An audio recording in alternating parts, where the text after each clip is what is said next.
Well, hello, HCG family. I was tagged, and this is the HCG tag for March 2012. My name is Yolanda, and yes, I do have a Facebook account. I only have one, and so I tend not to cross. If you're not my friend, um, then I usually don't friend people from HCG land. So, but if you're my friend, and we've known each other, then I'll friend you. Other than that, I communicate with you in the group.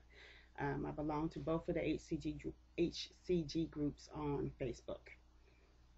I'm in Florida and I'm single. I have no children or pets. I've been thinking about a dog or something like that, but not right now. I have several hobbies. I love to craft and anything that's creative expression, and fish and read and write, both books and poetry. Love to travel. I'm a foodie. Love food. I'm trying different foods, so that's always yummy. I don't collect anything intentionally. uh, my favorite color is a very rich royal purple, intense yet vibrant in color. Um, has depth to it, I should say.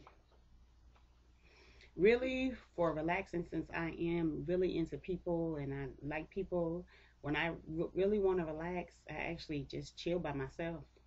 I could just watch cooking shows or some kind of woodworking. I can't woodwork, but I love watching woodworking. So, yes. And I started my very first round in July of 2011. And wow, it took me uh, 2 months of research to decide that I was going to do the protocol, and then another month before I actually started.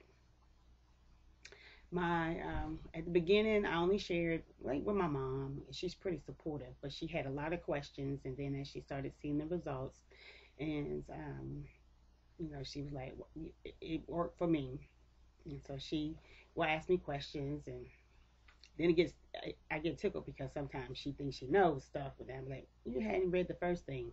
Shh. And then I finally let other people know when they started asking me after I've gotten one round underneath and I felt comfortable and confident. I would share with them, and I tell them it's not for everyone, and I would suggest that they read the original Pounds and Inches by Dr. Simeon, which I've read multiple times. I have not read The Weight Loss Apocalypse, which actually I do since so many people have read it and recommend it. So, and let's see. Oh, favorite vloggers. That's a hard one. I watch a lot of videos, and from hair to makeup to jewelry to fashion to travel, of course, food and health and wellness videos. So I watch a lot. So I can't even choose my favorite vlogger, and I wouldn't even try. And wow, there's so many people I would like to hang out with. So if you decide to do something near the Sunshine State as a get together, we can all eat P2 or P3 food depending on where we are. That would be neat.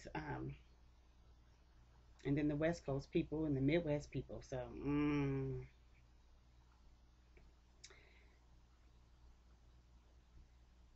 yes, updates. Let's see. Slim Steve, I don't even know where he is. I have not seen anything from him. SoCal Plum, Cali Southern Diva. Um, oh my goodness, she's in life maintenance phase. Mama Clock, she needs to do one. And I think that's it. The other ones have been pretty good about doing something, whether showing us a recipe or just telling us what's going on in their lives. So, and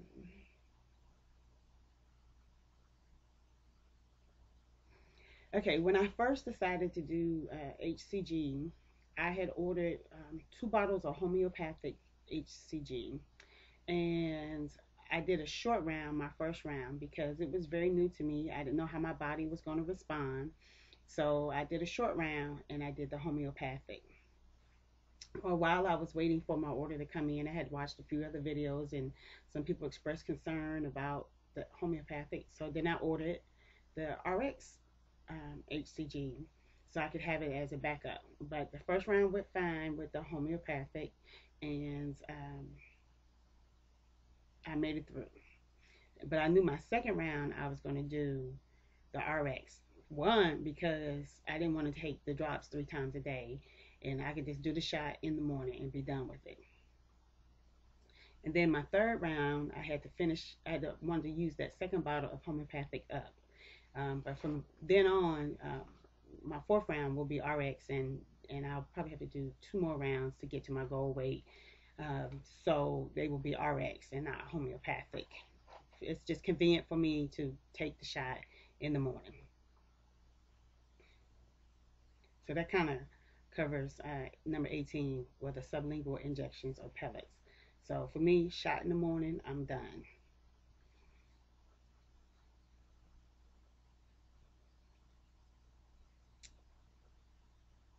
Um, now, I won't share where I get it from.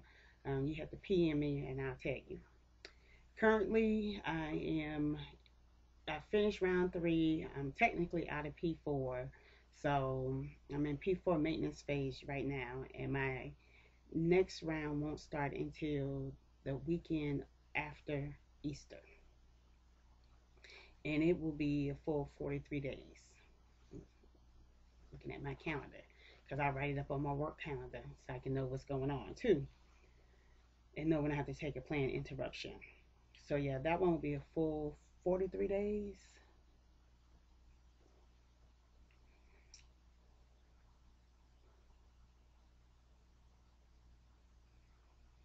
My first round, I lost 20 pounds and 19 inches, and then my second round, I lost like 60 inches. I think it was 60. I have to go back and look, but I didn't lose a lot of weight. And part of that is that you have to shoot your HCG in muscle. So I was doing my 2 arms, but then I was doing my belly, and my belly, the needles are not long enough to get into the muscle. So this next round, I'll be doing my arm, rotating arms and my thighs, because I'm very muscular there. So I'm sure that may have something to do with it. So yeah, my best round was my first round in terms of weight loss in inches, because it was actually equal, as Dr. Simeon says, that they should be close together in terms of your weight loss and your inches. So I'm sure where I was shooting the RX in my belly um, subcutaneously and not intermuscle had it some issue, and I might not have gotten that right. So, 50 more pounds I want to lose, and yes, about 2 more rounds. And when I'm on HCG, the thing that I miss most is cheese. I know I can get it in P3 and I have to phase it in, but I miss my cheese. That is like the weirdest thing. And my favorite phase is actually P3, because you get to eat more fat. In P4, you want to keep your proteins up. I have to come down in terms of my fat intake if I want to start introducing even the complex carbohydrates. Gosh, favorite loading food, anything fried, and of course cheesecake. I like cheesecake and ice cream. Higher fat foods, I try not to do a lot of. I will eat like a donut or like one of them yummy creamy puff pastries, but I'm not heavy on that because I don't want to have to deal with the sugar stuff. So my favorite new seasoning is the Bragg's amino acid. That and we are very good friends. And the salt-free seasoning that I get from Piggly Wiggly, if you have one of those, or you might have a Hoggly Woggly, but they have a salt-free seasoning that is really good. My favorite P2 food, I don't know. I don't have one. My favorite P3 food is the cauliflower pizza. Yummy. My P2 treat, when I have to have the chocolate delight, I've done the lemon truffles. Um, those are good. And oh, the coconut butter or the coconut manna. I like that stuff. Sometimes I just warm up the jar and just get a spoonful out. Excuse me, and have that. What helped me before I started having issues with my thyroid, but and my P3 stabilization was to gradually add in new food, but also in that week time to build up to my required caloric intake for my age, my height, my weight, and that actually helped me to stabilize. And then I started going through issues with my thyroid.